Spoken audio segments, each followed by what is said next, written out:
nze Joshua Musaasizi Subuga nsoma amawulire ku CBS FM ku mukutu ogwa 88.8 ate era neesomako n'ebiranga bambi batagala kuwulira naye era nga tubisomerayo. Neebaza Katonda olwa leediyo eno Kyabasa okweza emyaka 26 ku mayengo g'ebyempuliziganya.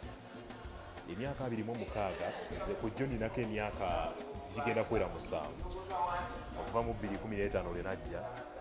wenajjira wano yali nkyali muvubuka muto nalina experience entonotonoko nsaamusaamu akyayiga ebintu bingi naye mu myaka 26 kati ekya CBS gyegenda okweza nze neebaza Katonda nti ku jjo ninako emyaka 7 ku 7 ogwo nkigiddemu ebintu bingi nfuniddemu emikwano emipya mingi ngize enneeyisa y'abantu okolera mu kitongole ekinene ekigundiivu mu Uganda ne mu nsi yonna olaba abantu bwe wali tosuubira kulaba ofuna emikwano gye wali tosuubira kufuna kwegamba kyeyogera ku CBS toyinza na kukimalayo naye kye bayita CBS FM gwe mukutu gwa leediyo gwesigika ate era kyeneebaza Katonda nti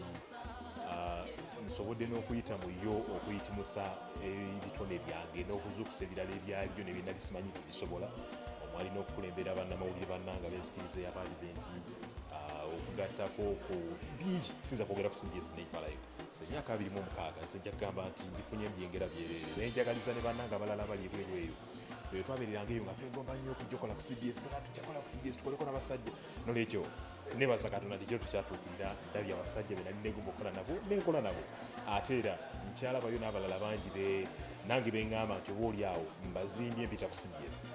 ate era nensanyuka nnyo nti neebesizimbye ndaagazisizza ekisaawe kino eky'amawulire eri abayizi bangi mu matendekero g'amawulire betusisinkana leero n'enkya ne buli nakugamba njagala kusoma mawulire mbeere nga ggwe abamu bakyali bato ne beegomba okuyingira ku bino bintu nolwekyo neebaza Katonda nti mu myaka 26 ninako kyengasse ekitone ennyo ku kisaawe ky'amawulire ne ku buweereza bwa CBS FM. Nze Joshua Musaasizi Subuga njozayoza CBS okweza emyaka 26 mu nsiike y'ebyamawulire n'okuweereza okw'amayengo. Ssaabasajja Kabaka awangaale.